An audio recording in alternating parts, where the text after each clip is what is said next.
오늘 읽으신 제목으로 성취와 사명이라는 제목으로 말씀 나누고자 합니다. 이제 오늘부로 여호수아서를 마치는데요. 오늘까지 29번을 설교했더라고요. 여호수아서의 전체적인 흐름은 가나안 땅을 정복하고 그리고 분배하고 하나님 나라 백성으로 가나안 땅에 사는 것이었습니다.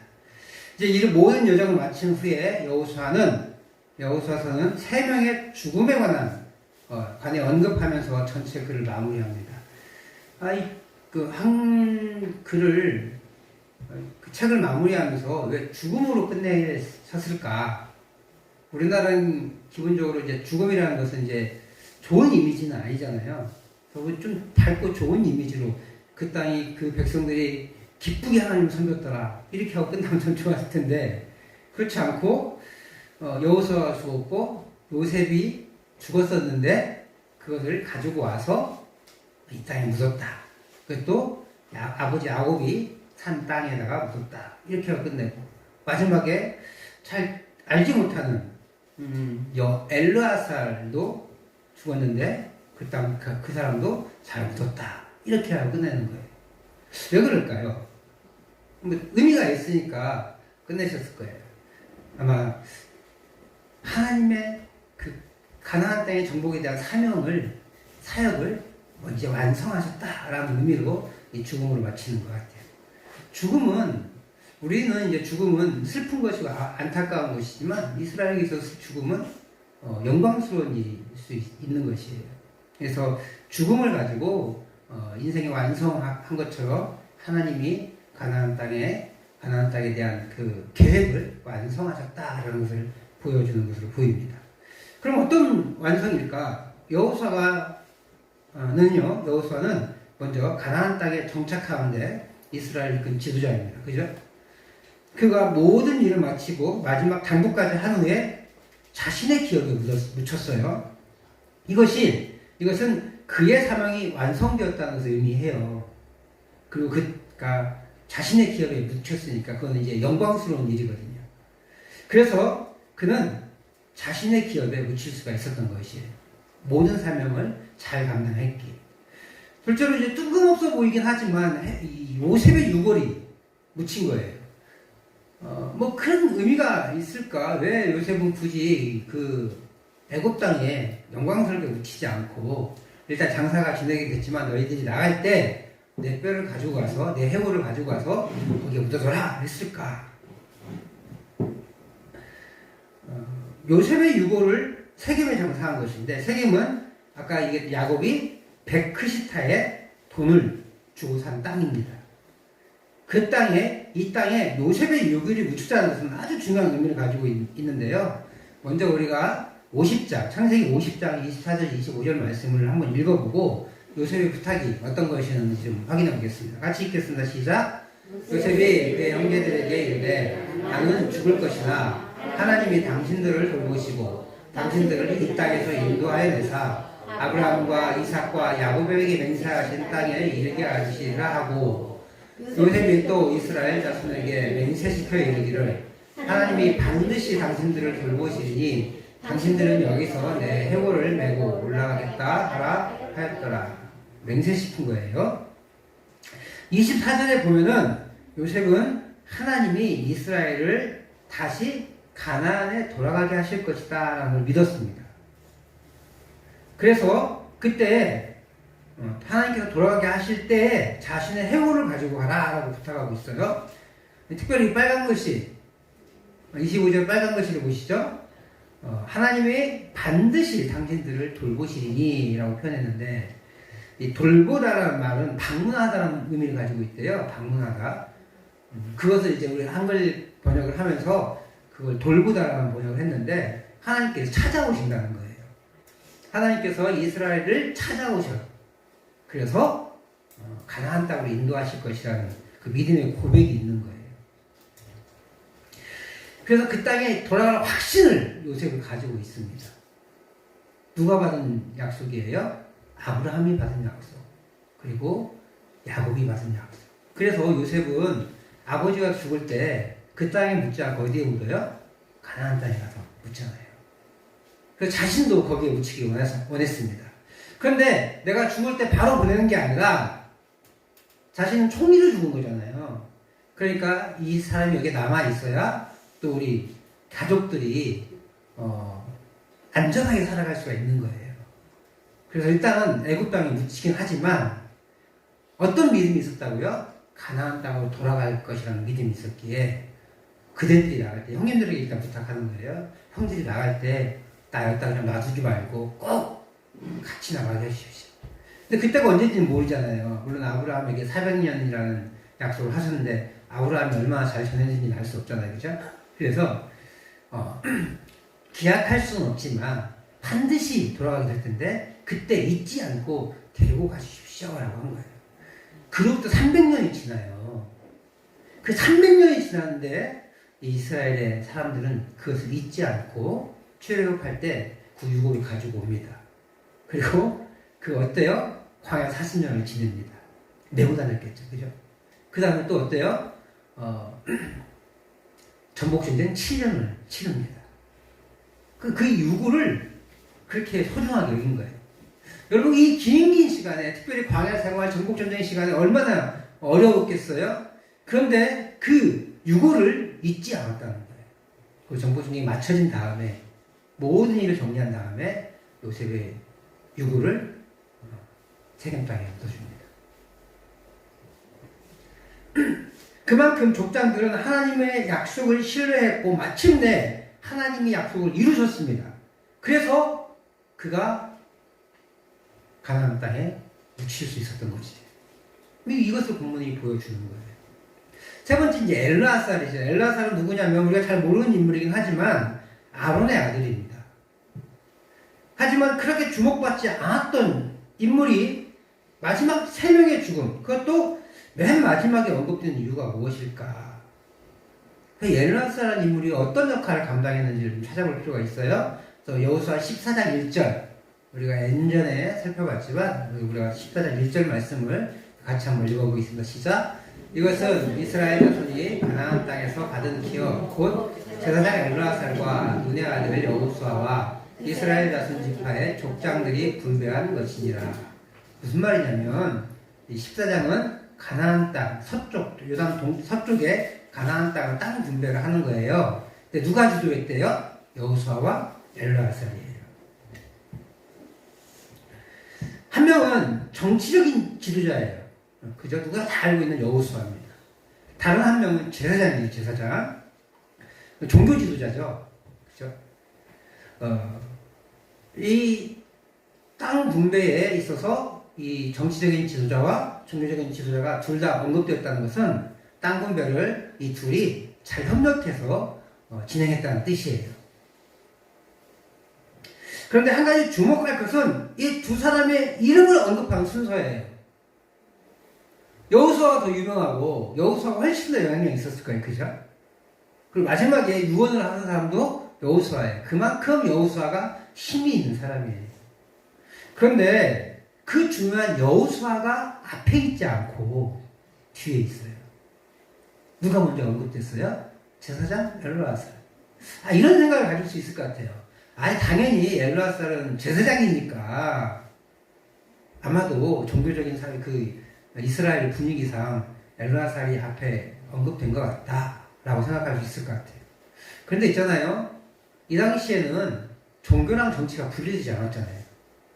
그래서 모세를 뭐라고 표현했냐면 선지자라고 표현했어요. 근데 여호수아는 누구의 시종이었어요? 모세의 시종이었고 모세의 뒤를 따르는 사람이었어요. 그리고 모세에게 붙여준 여호와의 종, 이 여호와의 종을 이 여호수아에게 오늘 본문 언급하거든요. 그러니까 이 말은 여호수아가 이제 모세와 동등한 위치에 있다는 것을 보여줘요. 그러면 모세의 직분을 뭐라고 표현했냐면 선지자라고 표현했거든요. 하나님과 직접 대면하는 지도자였거든요. 그러니까 모세도 역시 종교 지도자인 거예요. 그러니까 정치와 종교가 분리되지 않았기 때문에 그래요. 그러니까 여호수아도 당연하게 하나님의 음성을 듣는 사람으로서 하나님의 사명을 감당하는 사람으로 이 사람은 정치만 하는 사람이다라고 볼 수 없는 거예요. 모세와 동등하게 선지자의 의미를 부여받은 사람이라고 할 수 있을 것입니다. 그러니까 종교 지도자이기 때문에 엘르아살 앞에 뒀다라는 의미는 아니에요. 무슨 의미냐? 땅 분배에 있어서 누가 더 주도적이었느냐? 바로 엘르아살이다라는 것을 보여줘요. 기능적인 차이였다는 거예요. 여호수아의 역할은 정복전쟁에서는 여호수아가 더 주도적이었죠. 그래서 여호수아가 나옵니다. 그런데 땅 분배에서는 엘르아살이 더 주도적이었다. 그런데 역시 여호수아도 그에 못지않게 그 일을 감당했기 때문에 두 명이 나오는데 더 잘 주도한 엘르아살이 나오는 거예요. 실제로 엘르아살은 14장 1절에 처음 언급돼요.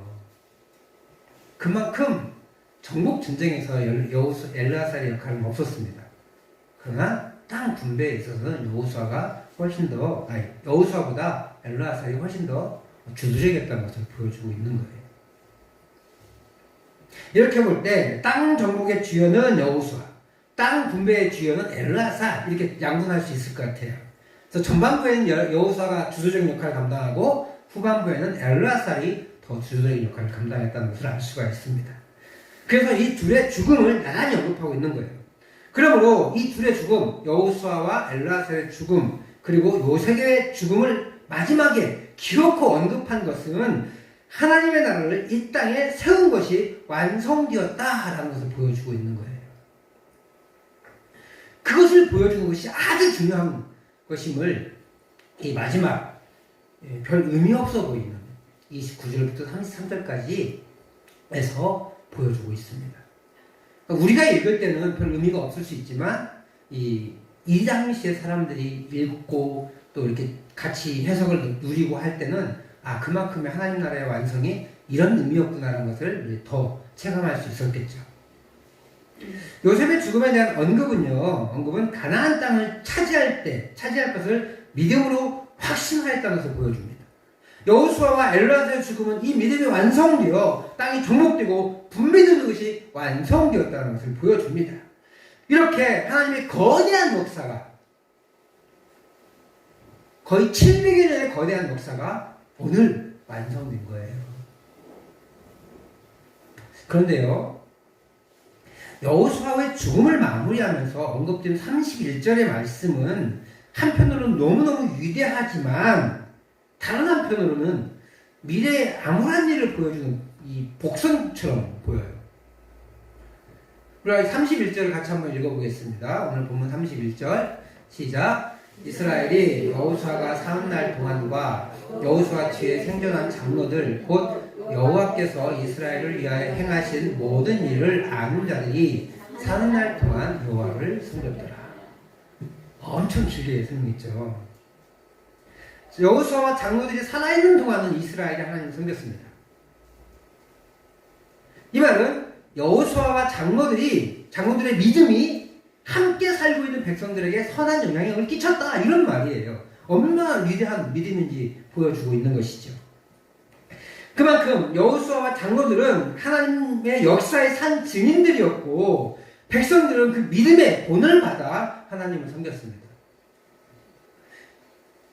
이전에도 제가 설교했을 때 그렇게 믿음의 가장이 되고 믿음의 증표가 있을 때 우리는 흔들리지 않는다고 말씀드린 적이 있잖아요. 그렇게 여호수아와 장로님들은 이스라엘 민족의 산 증인으로 하나님을 섬기는데 든든한 기둥이 되었던 것입니다. 그래서 여호수아와 장로들의 서슬픈 가르침과 모범을 통해 그들은 하나님을 떠날 수 없는 존재가 되었던 것이죠. 그런데요, 제가 복선이 깔려있다고 그랬잖아요. 미래가 암울할 것 같다는 복선. 이 복선이 파란색으로 된 글씨예요. 여호수아가 사는 날 동안과 여호수아 뒤에 생존한 장로들 곧 여호와께서 이스라엘 위하여 행하신 모든 일들을 아는 자들이 사는 날 동안. 너무 길지 않습니까? 9절절. 짧게 줄여도 돼요. 여호수아와 장로들이 사는 날 동안. 이 한마디면 될 걸 구절절하게 이렇게 써놓고 있어요.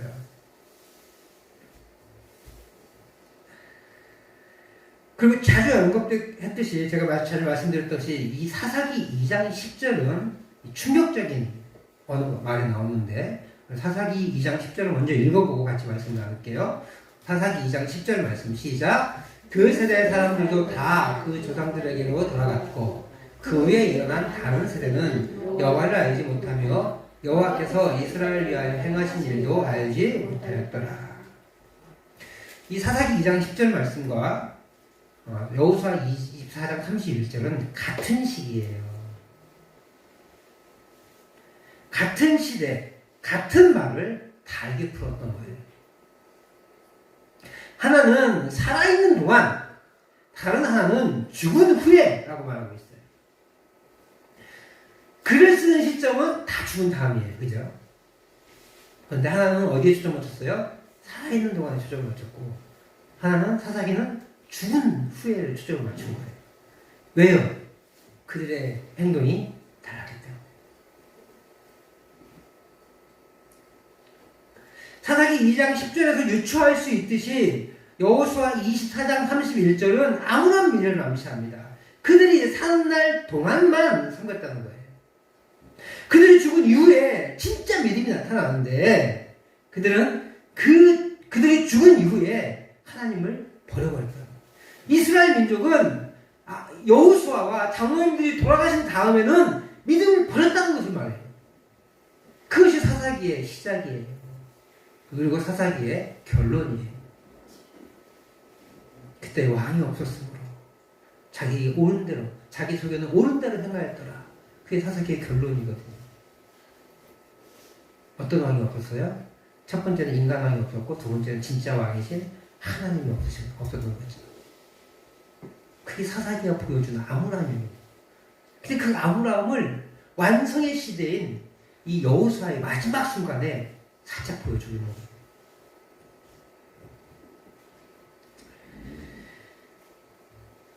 역대기 24장에 보면은요, 그리고 열왕기 하 12장에 보면 유다 왕 요아스가 나옵니다. 그래서 요아스와 제사장 여호야다가 나오는데, 요아스가 7세의 왕이 돼요. 7세의 왕이 되어서 제사장 여호야다의 도움을 받아갖고 통치를 합니다. 뿐만 아니라 이 요아스는요, 여호야다의 아내이자 요아스의 고모에 의해서 왕자들이 아달랴의 나쁜 왕비에 의해서 다 살해될 때 죽음에서 건전받거든요.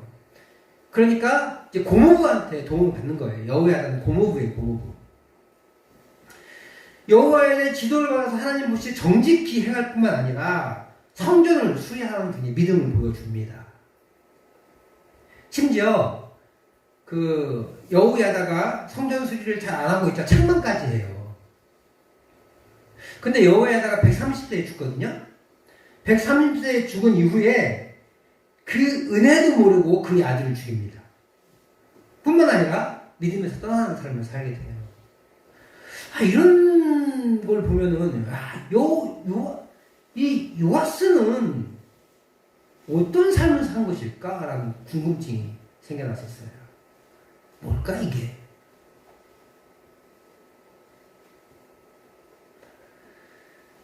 믿음이라는 게 참 아이러니한 것 같아요. 어떻게 저런 변절이 생길까? 왜 이렇게 믿음이 식을 뿐만 아니라 어떻게 저렇게 반대되는 행동까지 하게 될까? 이처럼 이스라엘 사람들도요, 여호수아와 장로들이 살아있는 동안은 그들의 영향을 받아 믿음의 길을 갔지만 그들이 죽은 이후에는 믿음의 길을 가지 않고 배반의 길을 가게 되는 거예요. 오늘 본문 31절은 이것을 암시해주고 있고 사사기 2장 10절에서는 그 결과를 보여주고 있는 거예요. 요아스도 아마 여호야다의 고모부가 도와주니까 그 믿음에 따라서 살아가고 있었지만 그 믿음의 영향력이 끝나자 본색이 드러난 거죠. 그렇습니다. 믿음이 깊은 사람은 그가 속한 단체에 깊은 영향을 줍니다. 그의 가정에도 깊은 영향을 줍니다. 이렇게 믿음의 어머니와 아버지도 자녀들에게 신앙의 영향을 줘요. 그래서 부모의 믿음이 좋으면 대부분의 자녀들이 학생 시절에 교회를 잘 다닙니다. 사실 부모가 영향을 미치는 나이인 유치원 시절과 고등학교 시절에 그 시절에는 부모의 말에 따라서 교회 잘 다녀요. 정말 믿음 좋은 것처럼 성경 구절을 잘 암송하고. 그러다 이제 중학생이 되면 한두 번 빠지게 되죠. 시험 기간에 빠지고, 뭐 친구들과 놀다 빠지고, 몰래 빠지기도 하고. 고등학교 들어가면 뭐예요? 이제 공부한다고 빠지죠. 서울에서 제가 학생들 오래 가르쳤잖아요. 시험 기간 되면은 학생들이 3분의 2가 일이 안 나와요. 학원 가느라고. 심지어 장모님 아들도 안 나와요. 권사님 아들도 안 나오고. 권사님이 오히려 교회 가겠다는 아들 맞고 학원 가라고 그래요. 엄마하고 싸워서 그 교회에 참석한 친구가 있어요. 나중에 이제 제가 떠난 다음에 지난번에 같이 왔던 친구 중 막내 신학교에 갔더라고요. 엄마보다 믿음이 좋았어요. 그런 일들이 비일비재해요. 그러다가 이제 대학 들어가면 교회를 떠나게 됐어요. 부모님들은 뭐라고 얘기하냐면 대학 들어가서 교회 잘 다니라고 그러거든요. 반대예요. 근데 고등학교 때는 교회 잘 다니다가 대학 다니면 교회 떠나는 거야. 젊은이들은. 또 그러다가 자신에게 어떤 큰 사건이 터지면 그것을 계기로 믿음이 흔들려서 교회를 안 나가는 거죠. 그 대학 들어가서 직장생활 하다가 대부분 교회를 떠나게 돼요.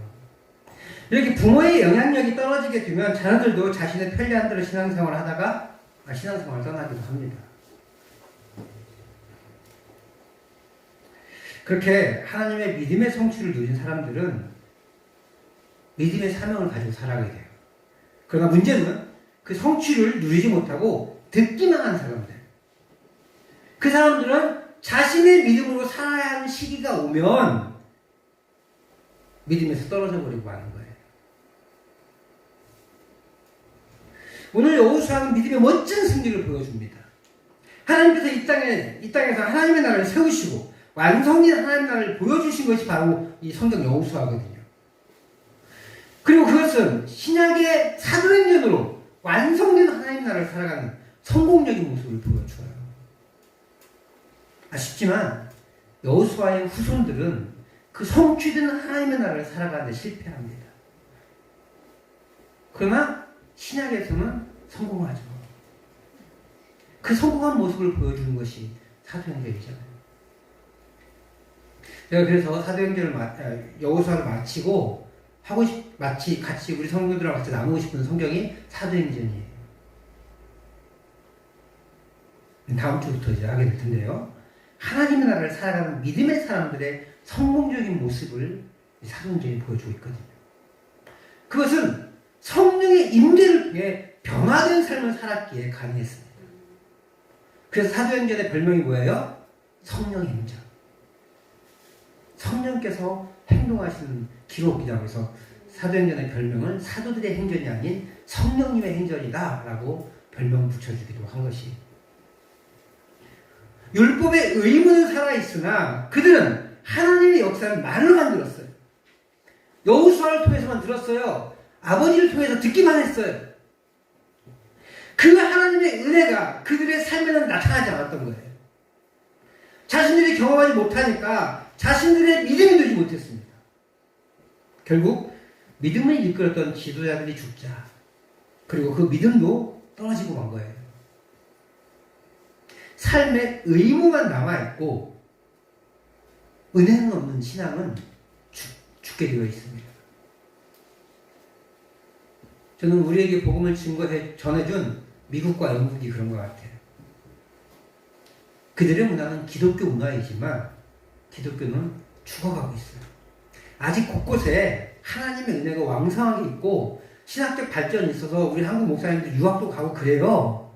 훌륭한 교수님들, 훌륭한 목회자들이 아직도 미국이나 영국에 많이 있지만 힘은 잃었어요.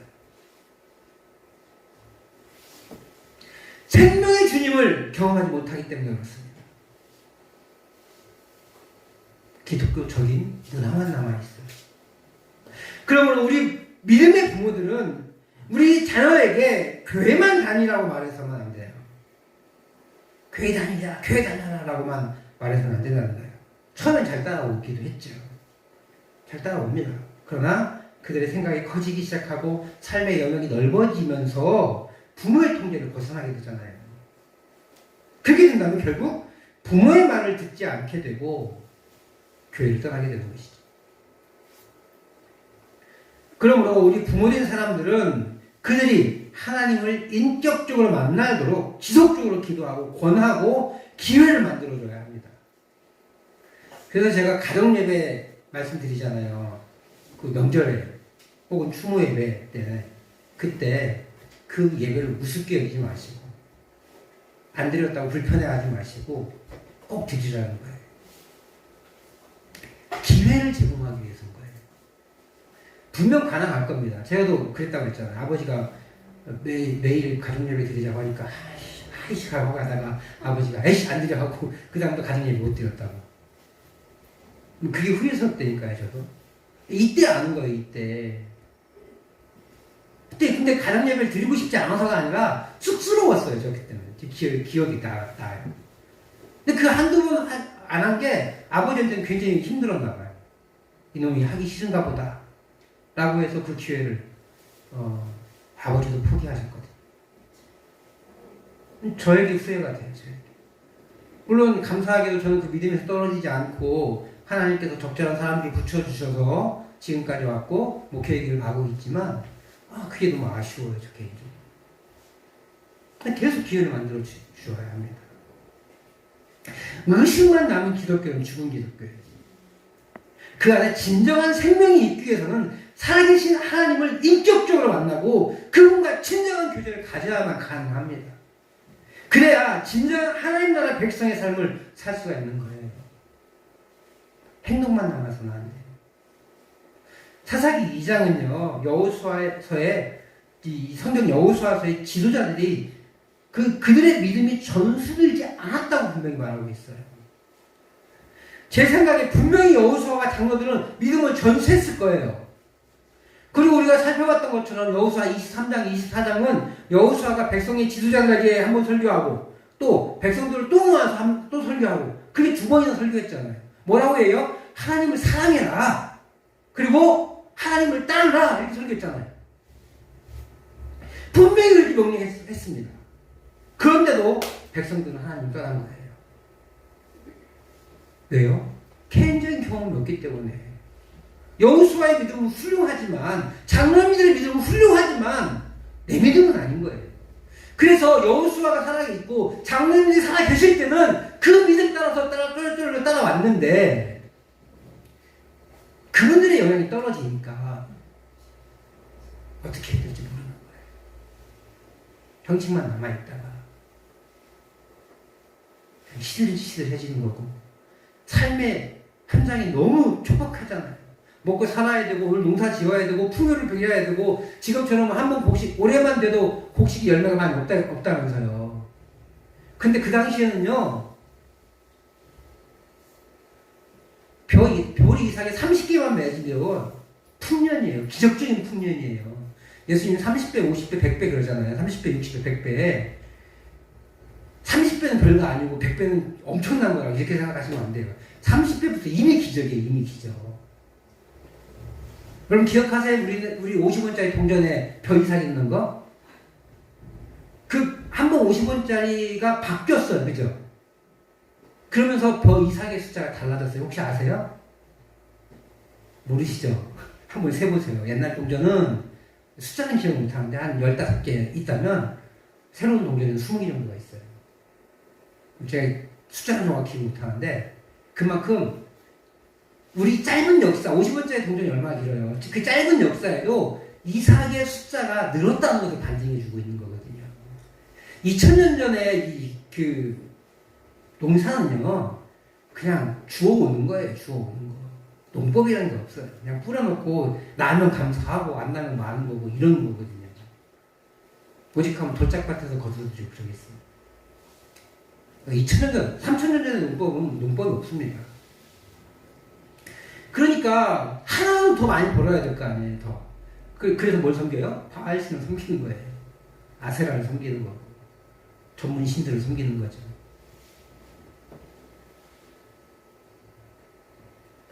뭐예요? 하나님의 은혜를 직접 경험하지 않은 사람들은 뭐에 마음을 쏟을 수밖에 없어요? 농사 짓는 거에. 먹고 사는 거에 마음을 쏟을 수밖에 없어요. 지금이야 좀 더 여유롭지만, 우리 어렸을 때 50년 전만 해도, 우리 어르신 권사님들 젊었을 때 징그럽게 고생하셨잖아요. 다 우리가 쉬셨잖아요. 지금은 먹고 살만해요. 그죠? 아무리 농촌이 힘들어도 옛날 서울보다 쉬울지도 몰라요.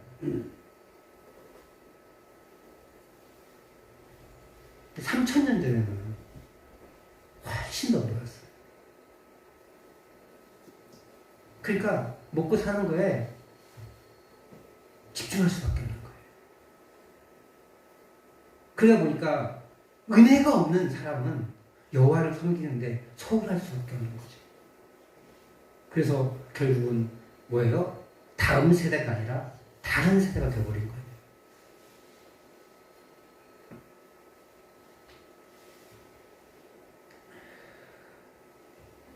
교회 나가로만 할 것이 아니라 삶으로 보여줘야 합니다. 자녀들이 인격적으로 하나님을 만나고 교제할 수 있도록 기도해야 합니다. 성령의 역사하심을 경험하고 누릴 수 있도록 지원해 줘야 합니다. 말은 예수님 믿으라고 하면서 삶에서는 세상의 가르침과 똑같이 살아가고 계시다면 믿음은 전수되지 않아요. 우리의 삶으로 믿음을 증명해내고 성령의 간섭하심을 통해 온전한 믿음이 전수될 수가 있습니다. 우리의 자녀들이 하나님을 믿고 하나님의 뜻을 따라 살아갈 수 있도록 삶에서 나타내고 그렇게 살도록 기도함으로 성령의 도우심을 받아 믿음의 삶을 살아갈 수 있기를 축복합니다.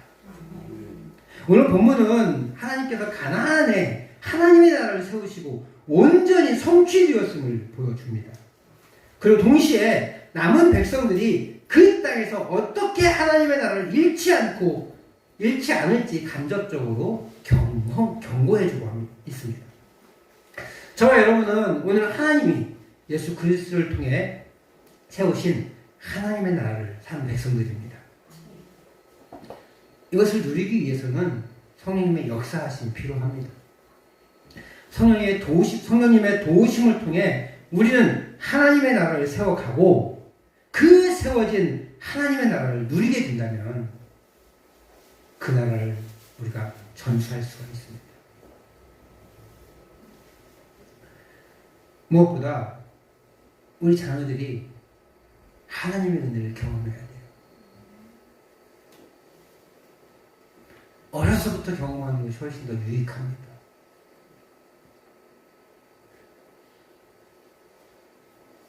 저도 고등학교 때부터 조금 교회 생활을 열심히 한 것 같아요. 근데 하나님 은혜를 경험하고 나니까 그건 교회 생활이었더라고요. 물론 저에게 좋은 추억을 주고 그 믿음의 안락함이나 아늑함이라고 할까요? 그런 경험을 선물한 건 사실입니다. 근데 저는 은혜를 경험하고 나니까 교회 생활이었구나, 신앙생활이 아니라. 재밌었어요. 형들하고 놀고 이쁜 여자 후배들하고 놀러 다니고. 그것도 참 감사해요. 그것이 있었기에 또 하나님의 은혜를 경험했던 것이 분명히 해요. 왜냐면 같이 놀러다만 다녔겠어요. 같이 기도도 하고 수련회도 다니고 그랬으니까.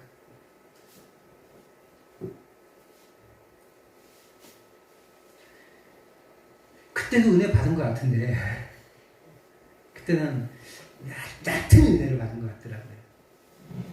하나님께서 고등학교를 졸업한 이후에 깊은 은혜를 주시고 또 목회의 길을 가겠습니다. 다시 한번 결단하게 하시고 그렇게 해서 목회의 길을 가고 있습니다. 성령님께서 세밀하게 역사하시고 간섭하시지만 부모의 기도가 아니면 부모의 적극적인 지원이 아니면 부모의 음모론 헌신이 아니면 우리 자녀들이 믿음의 길을 간다는 것이 기적과 같은 거예요. 불가능해요. 너무 우연에 맡기지 마세요. 어떻게 되겠지? 하나님이 인도하시겠지. 하나님이 이러실 거예요. 니는 안 하고 나만 하라고? 하나님께서 우리를 부모로 택하신 이유가 있잖아요. 그 사명을 우리에게 주신 거거든요. 정말로 감사하게 젊은 시절에 은혜를 누리게 돼서 그 믿음을 끊지 않고 가게 된다면 참 감사하죠. 그러나 인생이 다 그렇지 않잖아요. 영향력이 떨어졌을지라도, 많이 떨어졌을지라도 다시 그 영향력이 있을 때보다 힘들겠지만 그 우리 자녀들에게 믿음의 영향력을 주기 위해서는 우리가 믿음의 삶을 살아가는데 몸부림쳐야 되고 더 깊은 기도를 통해서 그들의 영적인 상태를 지원해 줄 줄 믿습니다. 그럴 때 성령께서 역사하시거든요. 그 하나님의 나라를 누리고 또 그 하나님의 사명에 동참하여서 믿음의 자녀들을 세워나가는 우리 귀한 성도님들 되시기를 다시 한번 주의 이름으로 축복합니다.